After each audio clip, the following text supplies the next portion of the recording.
Hey everybody, it's Dominic from the Primetime Treasure eBay store and YouTube channel. What you're looking at right there is White. That is a character from the Game of Thrones, and that is a Funko Pop related toy of that character. Now before you turn off this video saying I could care less about Funko Pops are not the point of this video. The Funko Pop is just a medium by which I want to go through something that I think could save you money when negotiating with buyers that I know a lot of people are not currently doing. So stick around if you're someone who primarily sells clothing, or you sell handbags and accessories, or you sell books. It doesn't matter. These principles apply for no matter what it is that you're selling. So, just as a backdrop on this item, I wound up purchasing this through an epic Funko Pop haul that I did recently. I'll put that video link to it at the end of this video and down below in the description section if you want to see it. I paid $200 for over 100 Funko Pop or Funko related toys. I've already made my money back after selling only 11 of them, so I've done very well on them. The rest of it's all profit. We're in the profit stage at this point, so very happy about that. This one actually just went out the door this morning, so I want to tell you the story about how this one actually sold. But before I go into that, let me talk to you about what you should just do in general when you have an item. Again, doesn't matter what it is. Hopefully you did some research on it before you purchased it, or maybe you purchased it based on experience and you just know it's going to sell. But regardless, you need to know what the market, let me just click off on that. You need to know what the market is currently doing with regards to your item. So the first thing that you want to do is you want to do a completed sales search.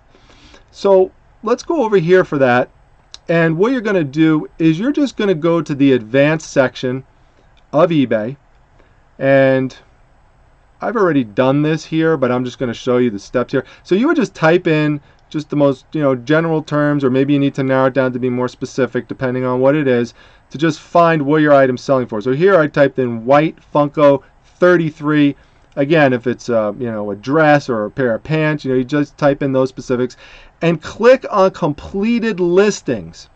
Don't make the mistake of only clicking on sold listings. You want to click on completed listings because that's going to tell you all of the data regarding whether or not an item sold or not over the past 60 days on eBay. If you just click on sold, it's going to give you a misleading picture of whether or not this is something that has a good sell-through rate or not. So you want to know if an item has only sold one time out of the 50 different people who tried to sell it, or is it selling 75% of the time, or is it selling every time someone puts it up? That's important information for you to know as a seller when you're negotiating with buyers, because that helps give you a sense of leverage, especially if it's a hot item like this one is.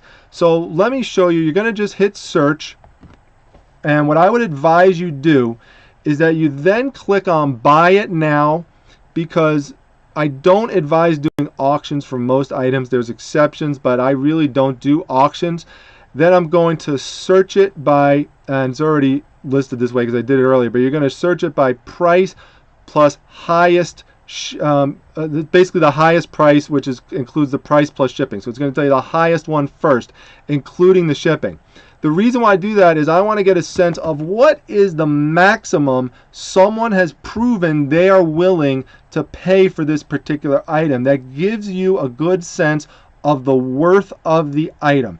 An item is only worth what someone is willing to pay for it. Always remember that. Not what someone asks for, it's what someone has proven they're willing to pay. So you could use that during negotiation. Now here, anything that is green means it was a completed sale for the desktop version.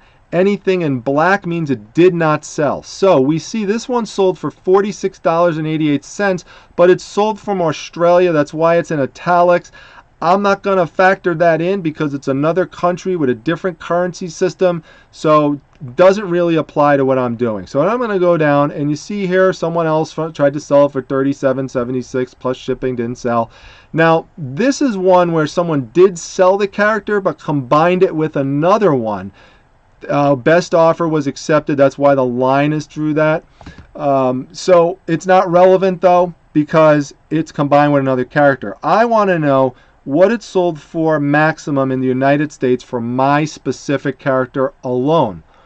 So here someone tried to sell for $53 plus shipping, didn't sell.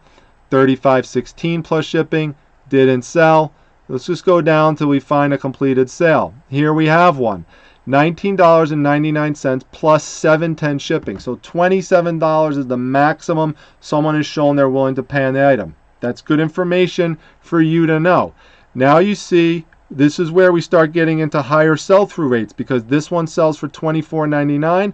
This one sells for about $23, $16 plus $7.70 shipping, so $24. So that gives you some information that that's a good sweet spot in terms of the top range of what the item's going to sell for. Now, the mistake that a lot of sellers make is that they go and they do this search. They take this top number of 27 and then they take their item and they list it for 27, and then they get upset when they don't make a sale. And they're wondering, why is someone not spending $27 on mine? Well, there could be lots of reasons for it. And one of them is you need to know what the current situation is regarding the competition surrounding that item. And the only way you're going to do that is you have to actually search for what the item is currently going for now. What is your competition on it? So for that, you have to go to the main eBay screen. You're going to do the same thing, type in the same information. You're going to hit search. So here we go. Just type it in just to show you exactly how it's done. You're going to click buy it now again because that's how you're going to sell it, or how I would recommend. And then search for lowest, price plus lowest first, because this is going to tell you what your competition is for the item. Now, you want to match it up to price plus shipping lowest, because that's how, the way I just searched for it, that's how a lot of your buyers are going to look for the item, and they're going to check out what's the first one. Now, of course, you want to make sure you're competing with something of the same level of condition. So if the lowest priced item is something that is really damaged, you don't want to undercut that because your item is more valuable. So let's take a look at this one though. This one's brand new, as is mine. Mine does not have any damage. So let's click on it. Someone's selling it for $20.99. There's 2 watchers on it. Okay. So let's go down. Now, a couple things that are a problem with this and why it hasn't sold. You see there's 2 available, not one has sold yet. And the problems are, one, there's only one picture and it looks like a stock photo. Buyers are worried of that because, you know, they want something that has multiple pictures that shows exactly what they're getting. But the other problem, which is more significant, is we have to click on this person's feedback. When we click on their feedback, what we see is that there are a bunch of negatives. Now, that is relative to a high amount of positives, but there still are a lot of negatives. And let's take a look at those negatives and see what they tell us, okay? So, first of all, you notice this person's name, Toys and Pops, so that's mostly what they sell, are Funko Pops. And let's look at the first 2 here.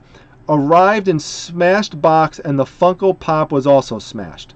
Seller not responding to messages, fake pop. That will scare away a percentage of buyers. Not everybody, but it will scare some of them away.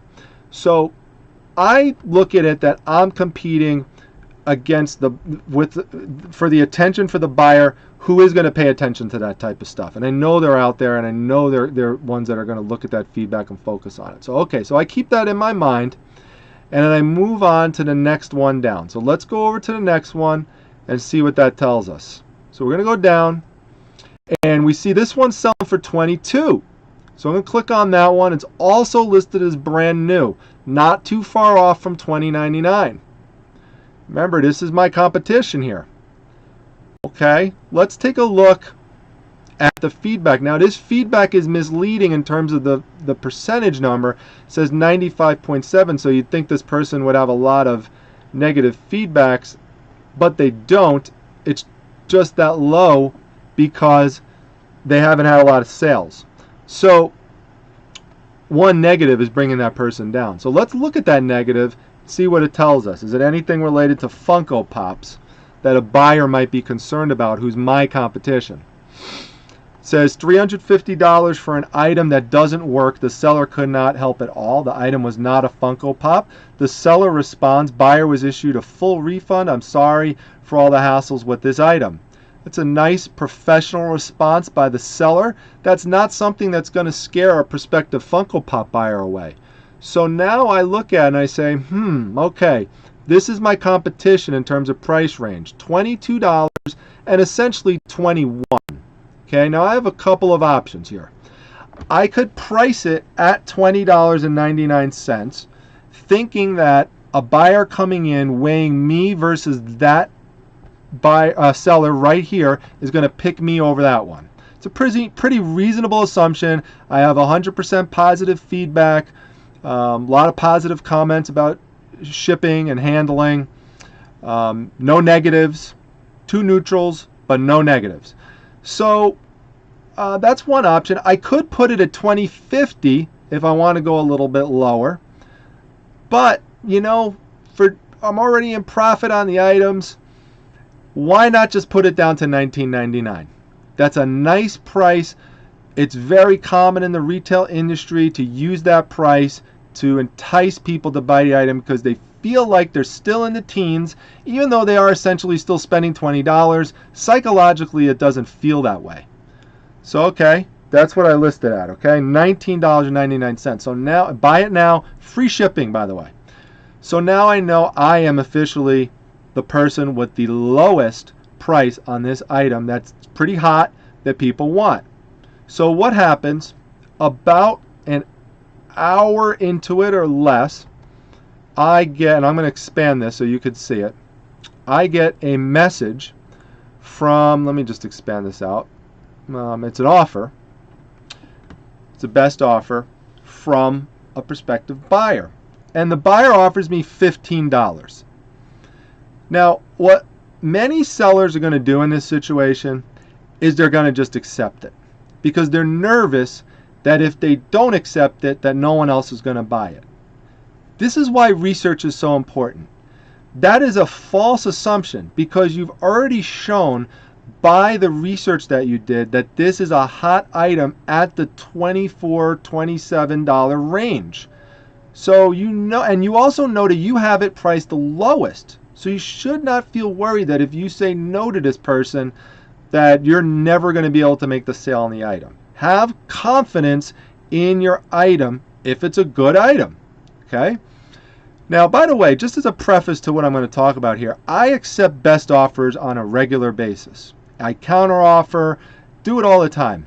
If I had an item up, it was $150, and someone offered me $140 within the first hour, chances are very high I'm going to take it. But if you're dealing with items that are in the $10 to $20 range, which is where the majority of people selling on eBay are at for most of their items, then you got to be a little bit more careful around the margins, because let's just take the Funko, for example.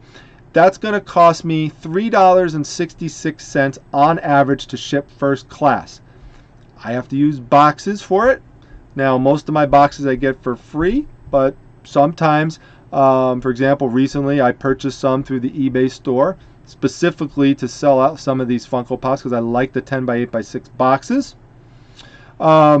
The other thing, you're going to have to, if you saw my video, and I'll link to it down below in the description section as well if you're interested, on how to properly pack these Funkos so they don't get damaged in the box. You've got to put some air pillows around it. You've got to use some bubble wrap. That also costs money. You have to factor in selling fees. So eBay fees are going to be 10% or a little bit less if you're top rated. You have to factor in PayPal fees, which are 3%, about 2.9% technically, plus 30 cents for every transaction. So it adds up. Okay, that's about almost $5 in fees on when you factor everything together. So another option you have here is you could counteroffer. I could say in the middle, counteroffer at $17.50. Now I might do that, by the way, if this item's has lasted, for a long time and haven't any bites. Okay, it's been there for 3 weeks. Someone sends me a reasonable offer. Maybe I'll counteroffer halfway and maybe we can make a deal. But this literally just was posted. And again, I know it's the cheapest price. Keep in mind, as a general rule of thumb, if you have a hot item and get an offer on it really quick, that's a red flag that it's going to probably sell pretty soon. And oftentimes that first offer will be a low ball. I wouldn't technically consider this offer a low ball, but it's one that I'm just not going to accept. So what I did was I just flat out declined it. Now I have an option to put a message in there with the decline, but I did not for a reason. When I initially do a decline and I don't say anything, that in my view is showing the buyer that I have really high confidence in my item. And that starts to psychologically become a leverage point that I could use on a hot item. So now, if the buyer really wants it, they have to come back in one of two ways. They either have to submit another offer, well, really three ways. Submit another offer, just flat out purchase it, or send me a message. And let's see what happened. Well, look, the buyer sent me a message. What's your bottom line on the white Funko Pop? Now you might say to yourself, why does the person just send an offer, another offer? The reason why is because this buyer does not want to overcommit. They're trying to get it for the lowest possible price. So they don't want to offer $18 if I would just tell them I'll take $17 for it. That's the reason for that, because once you put that offer in, if I say accept, you have to pay it unless you go and cancel the order. Okay, so what I did in this situation is I wrote the following. I said right now the current price, which as you know is $19.99, and I made a point of mentioning it's the lowest on eBay. It will be gone soon at that price. So again, conveying confidence, making sure the person knows you already have it at the lowest price. Make an offer. So now the reason for the next sentence, by the way, is someone might come back to you and say, well, then why do you have the best offer function on? And my answer to that, which I preemptively answer here, make an offer is only on as an option if I need to use it down the road, but I doubt it on this one. So all those sentences there are all conveying confidence to the buyer about my item. And what happens? Well, it's sold. Okay, and you could see, here's the, I think I have the sold thing right here. No, I don't have it here, but it did sell, sold for $19.99. You see the person then wrote, talked me into it, haha, had to try, thanks. So that's after the sale was completed. The person, the person wrote in, not an angry message, you can see. The person admit, they're trying to get it for the lowest price possible. I don't blame the person for trying, but that doesn't mean you have to give into that. So just remember, just because you have the buy it now best offer feature on there, you do not always have to accept the best offer. You could play that off for a little bit, hold it off, and actually use that for a part of the negotiation with the buyer. Now, so selling for $19.99, and let's actually go to eBay, and I could actually show you. Let's see, actually is the sale, that's what I was selling it for. Let's actually go and show the actual sale so you could see it from Primetime Treasure. So to do that, we'll just sort it by the most recent here. End date first, and this should be it right here. Yeah, that's it, I think. Let's just click it. Yeah, see, there's that buyer right there. There's their name. And I put this in there because it's public information, so it doesn't matter. And there's my store, Primetime Treasure Store, right there. So there you see, there's the completed sale, $19.99. Now I've got that $5. Well, guess what? That $5, that's an extra $5 in my pocket. That $5 was all my fees. Okay? Well, now that's great. I have that money as profit. Okay? So that's something that, if you think about it, if you extend that kind of negotiation and those kind of negotiation tactics and something that you use throughout the course of a whole year, depending on how much you sell, that strategy will save you hundreds or even thousands of dollars over the course of a year. So again, I'm not saying to never accept the best offer. As again, I accept many of them, but there's a time and a place for all these things. Okay, don't just think because you automatically have it on, they have to accept it, because that's what a lot of buyers will think, by the way. Oh, the person has best offer on, that means they're going to always take less. And believe it or not, especially if you are new, that is completely not true. There are a lot of buyers who will come in even though best offer's on, and they will just buy it right then and there because they don't want to take the chance that someone else is going to purchase it during the time that you're deciding whether or not you want to take the offer. Now, actually, while we're here, let's do this live. This actually just happened. I have not looked at it yet. Recently, and I actually showed this just, I think it was in the last video that I did on the epic trade that I made. And if you remember on that video, I showed you this big box called the Full Alchemist series. It's a big box of manga books. It does have a little bit of damage to it on the bottom, but otherwise it looks pretty, brand new. I wound up putting it up for $119. Again, going one step below the person who had it for the next highest amount, which was $125 or $124.99. So this offer just came in. So let's just do this right here on the spot and see what the offer is. Now, I just put this up this morning. Now the offer's $80.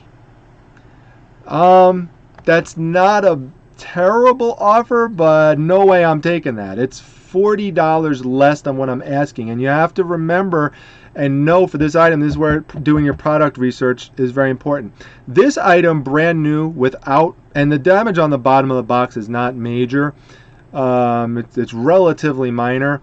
This will sell easily, brand new, with no damage, for around $215. Okay, so I already have it $100 less than that, almost, because of a little bit of dings, a few rips on the bottom of the box. They're partial rips, but that you're not even going to see anyway when you display it.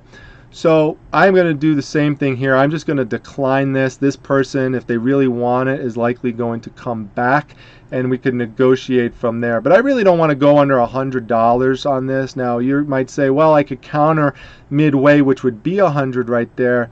Yeah, but I want to stay a little bit closer to the $119. So right now, I'm just going to decline it.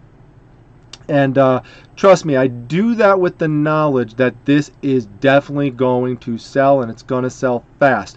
It's actually pretty likely that someone within the next few days will come in and just swipe this up for $119.99. Okay, now this is what I'm talking about, because that's a big difference. That's $40 additional dollars. So first day.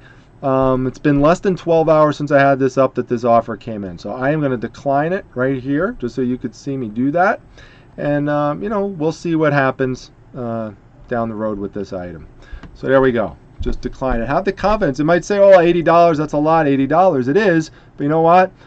So is 120 and 115 and 110 and 105 and 100, which might be able to get this out a little bit later. So we'll just hold off for now.